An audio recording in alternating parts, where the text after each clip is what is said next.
algebra in the 9th grade, you come up 1 year short. So how are you going to get to calculus if you're 1 year short and you're starting algebra in the 9th grade?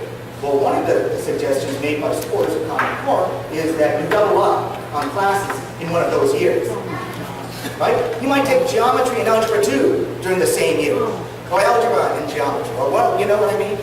And so, first of all, you know, I know that when I took calculus as a 12th grader, and you know, it was hard enough, you know, taking calculus as a 12th grader. You know, even when I had each year devoted to a more foundational math course leading up to algebra, you know, the thought of taking calculus when I was doubling up on some courses is just mind-blowing. And the trouble is, there's no real research to show whether that actually works or not. And that's one of the problems, is that, you know, none of these strategies, or many of these strategies, really don't have that research backing, which is why Professor Milgram, you know, refused to sign the final report saying that it was research and evidence-based, because you had problems like this, which people were basically going on faith that somehow would work out a solution to this problem. And what we're seeing now is a lot of parents who are having to go through the actual implementation of Common Core and seeing what's coming down the pipe for their children are now up in arms about it because it doesn't make sense. So I've talked about the standards, I've talked about testing, I've talked about curriculum. What about cost? Right? Those are all the school things, right? There's also cost issues involved here. Because California, again, we had top-rated state standards. We had a good testing system, and we had a curriculum, you know, aligned with that rigorous set of standards and testing system. All right, but we have to change it all. Right? We have to adopt all this new material, you know, in order to switch over to Common Core. And under our previous state standards, it really only took a few $1 million a year to basically run, you know, the old California state standard system. But under Common Core, the switchover is costing California billions of dollars to switch over. So in the first year of the implementation of Common Core, in the 2013-14 budget, Sacramento allotted $1.25 billion to switch over from its previous really good state standards and testing system to Common Core, right? That's a lot of money. But that's not all. Because now, even though there were people in Sacramento who said that it was going to be just a one-shot appropriation, that's all we needed, that's not what a lot of folks who are in and around Sacramento are saying. So for example, Susan Bonilla, who is the chair of one of the Assembly Education Committees, had introduced earlier this year a bill that would have added another $1 billion plus to the implementation, because she said that, that previous $1.25 billion was not enough. But on top of what she's proposed, the organizations like the Association of California School Administrators, a pretty powerful group, AXA, all right, they have said that that isn't enough, that we'll need several $1 billion more on top of that. So remember, Race to the Top was about $4 billion of incentive. The whole pot for all the states, to compete for was about $4 billion. The implementation cost here in California could be at least that much, or perhaps more, right? Just in a single state. And again, California did not receive any of the Race to the Top money. So this is coming out of the pockets of other programs, other taxpayers, and so it's more taxes, and so that's why I think when you see politicians in Sacramento saying that we need more money for education, I wonder, why did we go to Common Core? Why did we decide that we were going to need billions of dollars to implement a system that was going to be inferior to what we had previously? For what? And so cost is a huge issue for California. But perhaps in terms of principle, the centralization, which is one of the big themes of my book, the centralization of education policy making in Washington, both under the federal government and under big national special interest groups like the teachers unions, etc., is another huge problem. I mean, I know folks in the Tea Party are very on what's in the Constitution. And you probably all know that in our Constitution, there's not a single word that speaks of education in the Constitution, right? Why is that?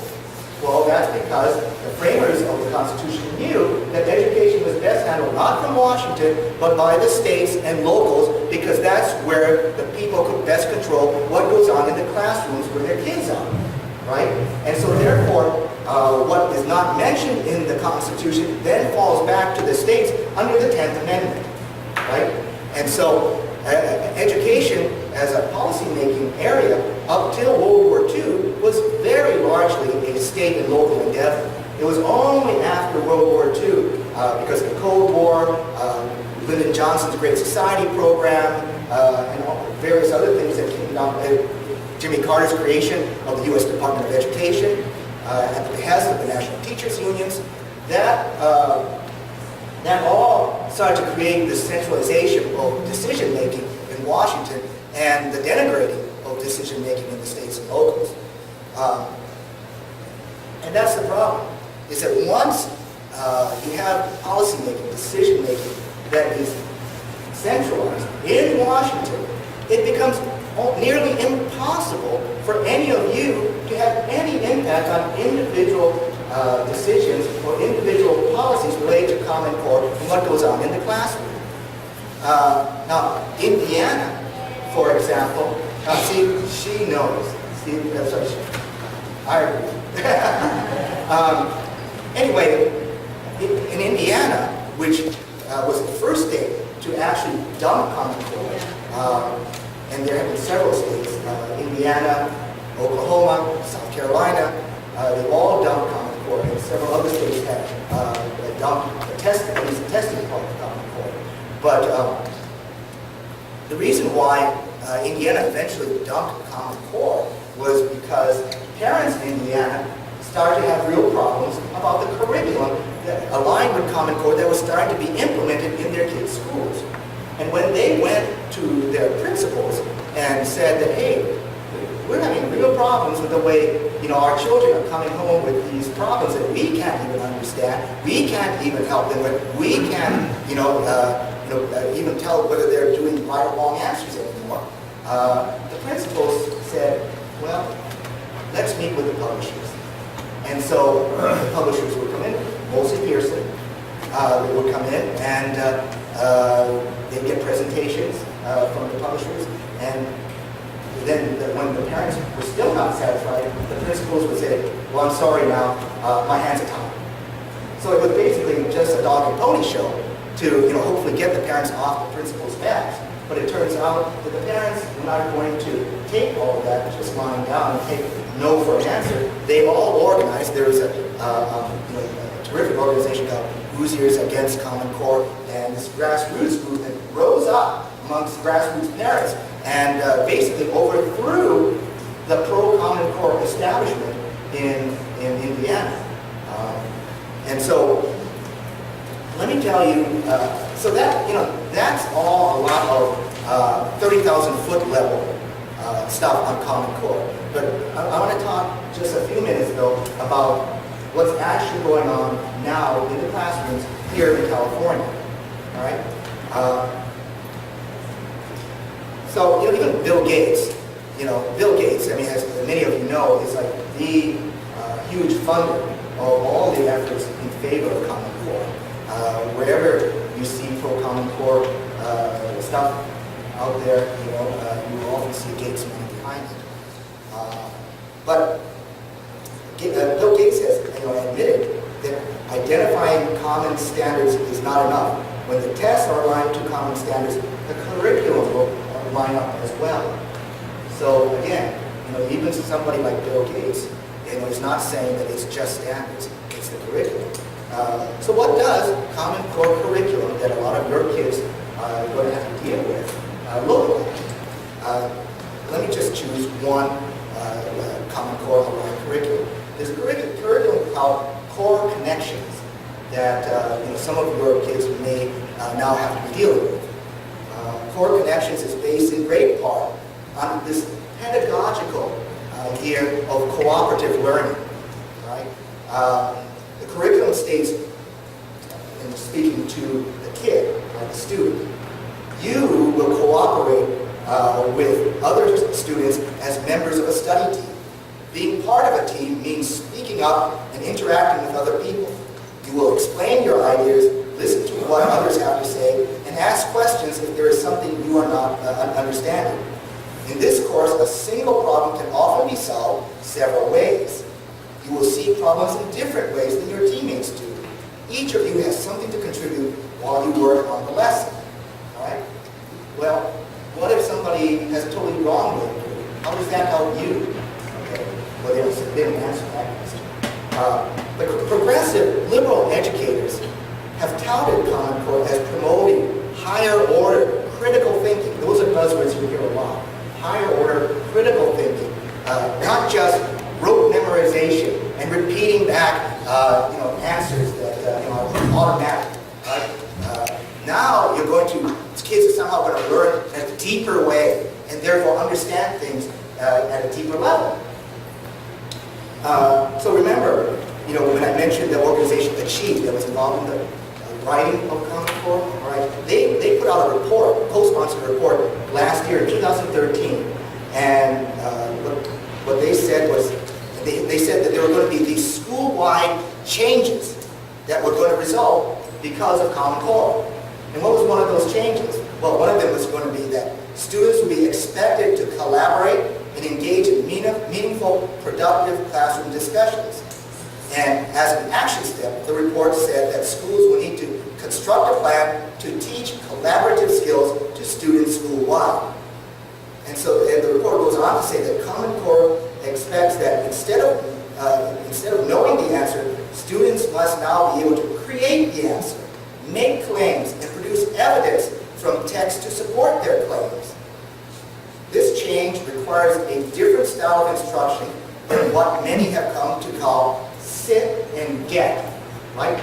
You're like probably the way many of us were in school, right? We sat, listened to the teacher, did the problems, and got the answer, right? That's not the way it's going to be anymore. In fact, one of the Common Core math standards says, quote, when constructing viable arguments, students justify their conclusions, communicate them to others, and respond to the arguments of others. Now, the Achieve report then recommends, and here we come to the punchline of it all, right? The Achieve report then recommends that school leaders adopt liberal, progressive teaching methods such as cooperative learning, student-centered instruction, and project-based learning, all right? And the Core Connections curriculum that I mentioned a little while ago is in sync with this belief and says that learning math through cooperative teamwork has an advantage that as long as you actively participate, make sure everyone in your study team is involved and ask good questions, you will find yourself understanding mathematics at a deeper level than ever before. Now, does that sound like pie in the sky utopia or what? Well, it is. You know why it sounds like that? Because it is. And let me tell you about a concrete example of why it's pie in the sky, CRAP. I interviewed a 6th grader up here in Northern California, and he's an incredibly bright boy. On the previous California testing system, he achieved several years in a row 100% scores on the math exam. He had been getting A+ in his course, and in fact, he was doing so well on the previous curriculum that school was using, which allowed kids to progress not with their teachers, right, but as fast as they could, right, depending on their knowledge level. This boy was, as a 5th grader, actually doing 8th grade work. Right? So, but earlier this year, his school went to cooperative learning under Common Core. All right? Well, what was the result? So I asked him, what did Common Core cooperative learning look like in his classroom? And he said that his teacher would give out an assignment and lets the teams figure it out. And there are 3 to 4 students in each team. Not surprisingly, there is unequal participation by team members in each team. Imagine that. Imagine that, right? Those students, surprise, those students who are more advanced participate more. And you know, not all groups finish at the same time. Yeah, surprise. But what happens when a group finishes before another team? Well, can students, for example, decide, okay, we're going to wait for the other teams to finish, and I'll pull out my literature book, and I'll start reading on my book. The teacher says, no, you can't do that, because that's English. This is math time. And so therefore, the students have to wait for the other teams to finish. Well, the problem is that not only is that in effect a dead time for the students who, like Bryce, who would have been racing ahead had they had the opportunity to do so, but it also causes them to, you know, get bored, right? Before math challenged them, now instead they're bored waiting for the other teams to finish. Well, what happens when the other teams don't finish? Because that happens, right? You know, some teams just, you know, by luck of the draw, you know, have problems and they don't finish. Well, I asked Bryce, well, do the teams then go back, you know, the next day to where they left off to try to finish that concept before going on to the next one? And he said no, they simply go on to the next one. And so, so you get not only boredom, you get incomplete, you know, transmission of the knowledge and information that those kids should be getting. So this is an inefficient waste of time. Bryce says that since the teamwork method started, okay, the class usually doesn't finish math lessons on time, and sometimes therefore it cuts into other subjects. So it cuts into their science time. And so again, they don't make up the science time that they lose. He emphasized that this happens a lot. And I asked him if the class, I mentioned that. I asked Bryce what he thought of the new teamwork method. And he said that he thought that working in teams was distracting. He said that different ideas were talked about at the same time. There was too much noise from the other groups, and that was distracting. He also said, and remember, we're talking 6th graders here, right? He said, surprised, that a lot of the conversations were not about math. You know, we're going to talk about Transformers, or, you know, or Guardians of the Galaxy, you know, during math time. Because we can't read our English word, because that's not math. The problem with all of that is, I mean, it's a sad, it's a kind of humorous story in some ways, but it has real consequences for a child like Bryce. Whereas he was getting A+ consistently in his math courses. He is now receiving A-, B+, you know, so his grade is slipping because he is basically bored and really isn't happy with the way they're teaching math anymore. So he loses incentive to do as well as he could. And he has a lot of ability. And in fact, if you look at the research evidence on cooperative learning, one of the big problems is the fact that, especially for kids who are more advanced, who could race as fast as Bryce to an 8th grade level when they're in the 5th grade, it puts a huge burden on these kids. It makes them hate math. And so therefore, what you end up with is a bunch of kids who end up underachieving, even though they have the ability. And you know, this is the kind of thing that is being experimented on our kids right now. And what's really amazing is that, you know, I do research work on different types of education issues. And one of the things I do a lot of research on is the whole issue of online education. Some of you who are homeschooling your kids may use online education to, you know, for your children at least part of the time. And what you know when you use online education is that the software has now advanced to the point that it is adaptive to the level of your kid, right? So if your kid is, let's say, a 5th grader, but is performing at the 4th grade level, the software knows that from the way that your child is answering the questions and can adapt to where that child is. However, if your child is a 5th grader but is performing at the 7th grade, the software realizes that and adapts to that as well. So what you have is the antithesis of a one-size-fits-all type of instructional system. So because the technology now allows that, a lot of schools before Common Core were starting to go that way. All right. Some of you, who are homeschooling your kids may have heard of a guy named Sal Khan. He's got this thing called the Khan Academy. And what it is a bunch of videos that are on YouTube, really. And, kids will actually learn watching Sal Khan's videos in the evening. What that does is it allows kids to be able to, once they figure out, oh, I know how to do that now, go on to the next subject, right? They're not waiting for their other teammates to figure it out. Once they figure it out, they can keep going, right? And then go progress again as fast as they can. Now, teachers, for that part, in a Sal Khan type of situation, are able then to really devote themselves to kids who are having problems, right?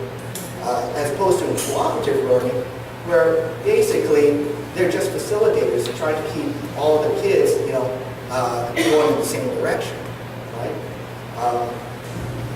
So you have a real problem that Common Core, through the use of these liberal, progressive teaching methods, is actually going counter to the trend that the technology is allowing us to go to.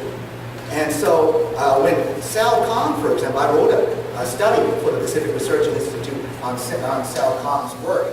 And one of the things that he said, the guy is from, by the way, he lives out in the peninsula in like San Francisco, and he's from Bangladesh. But his family, when he was young, moved to New Orleans. And he said the reason why they moved was because it had all the things that Bangladesh had. It had big bugs, it had hot food, and corrupt government. Right. And so anyway, but what Sal Khan, talks about is the Prussian one-size-fits-all model of education, where we're all going at the same pace, just like the Prussian army did, marching, to one drum. And so basically, in cooperative learning, because you don't allow kids like Bryce to advance as fast as he can, you're basically enforcing a Prussian-style one-size-fits-all on him, even though it's supposedly in these teams, that are supposed to go deeper into a subject. Because, what happens if you're shy, right? You're smart. That these other kids are giving the wrong answer and they're going off in the wrong direction, but you don't want to buck the peer pressure of your group. And so therefore you keep quiet. Even though the curriculum says you need to speak up, well, how are you going to enforce that? Right? How are you going to enforce it? Everybody speaks up. Even the kid who is quiet but knows the right answer. Right? You don't. You can't do that. And so, therefore, you waste a lot of time. Now, what Bryce's situation epitomizes is what Peggy Noonan recently wrote about. Many of you probably have heard of Peggy Noonan. Used to be a speechwriter in the Reagan administration, the Reagan White House, and she's now a columnist for Wall Street Journal. But Peggy Noonan said that the 30,000-foot problems with Common Core are one thing, but the most important problem with Common Core is implementation. How a thing is done day by day in the real world is everything, right? And that's what's affecting your kids, right? Yes, I was talking about the 30,000-foot issues in my book, which I still totally bought nevertheless. But now, as Common Core is being rolled out into classrooms, you're having these actual personal problems at the individual student level, with kids like Bryce. And that's why a lot of you are here tonight, because that you're hearing about that. Either whether your kid is having those problems or not, you have heard about that. There are maybe kids like Bryce that you know about. And so therefore, it's when that stuff happens, then you come to meetings like this. And so that is also why we're seeing a huge flip in public opinion on Common Core, right? Now, when Common Core was first proposed, like I said, I wrote the book in 2012. It was published in 2012, and virtually no one knew what Common Core was. And so, when people were asked about Common Core, because they hadn't really thought about it, it sounded kind of good. You had these lopsided majorities in favor of Common Core. But now that it's being rolled out and your children are being affected by it, those polls are flipping. Even in a state like California, which even in those places that are not part of the state of Jefferson, a recent poll put out, co-sponsored by the University of Southern California, which is not a right-wing think tank, they put out a co-sponsored poll that found that those Californians surveyed, 41% of Californians opposed Common Core, and only 32% supported it. That's a complete flip of the numbers from last year. Already in a blue state like California. And that's because a lot of kids are now being affected in the classroom. Parents are now seeing that's expected of their kids, and they don't like it. And so that's why you're seeing, in terms of the political impact of Common Core, now end with this. The political impact is huge. Now, you're seeing a backlash because people like you are now aware. Parents, apolitical parents are now aware, but they're upset by it, and so they're packing, PTA meetings, protest meetings, and giving an earful to school board members, to state superintendents, to anyone, state legislatures, state boards of education. And so that's why, again, you're seeing more and more states, not only Oklahoma, Indiana, South Carolina, which are red states, but even in places which are very blue, like New York, you're seeing huge protest meetings in New York State, just bombarding the pro-Common Core politicians, saying that, by parents saying that we don't like this regime. And so you're seeing this tidal wave of backlash. And you know that the grassroots are on fire when you see a potential presidential candidate like Bobby Jindal, the governor of Louisiana, right, who was very much pro-Common Core when Common Core was first proposed, right? And I like Bobby Jindal. He's done a lot of good things on education, I think. But, that was always something that stuck in my craw, that he supported Common Core. But he has since flipped completely his position. So now, Bobby Jindal is now totally against Common Core. And he says, because of some of the reasons I outlined, that, it's a top-down, federal supported, blah, blah, blah, blah, blah, right? Which is all great. And I'm glad, something? It's like, I'm always in favor of the prodigal son. The last shall be first.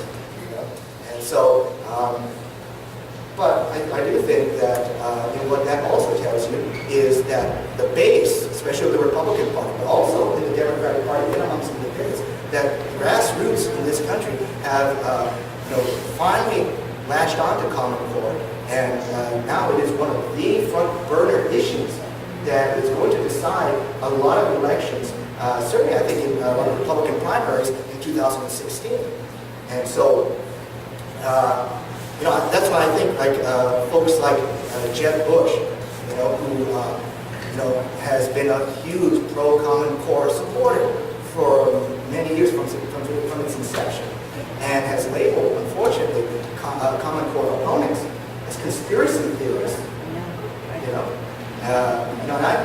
There's some things on education that I want Jeb Bush on, but I'm telling you, I do not appreciate being labeled a conspiracy theorist. Right? And so I think that words like that are going to come back to haunt him, in the future, because the grassroots people like all of you know that it's not a conspiracy theory. It's reality that's happening. You know, what's happening to Bryce is not a theory. It's reality. And so therefore, you know, how can somebody like Jeb Bush say that, you know, Bryce's mom, who is worried about the way Common Core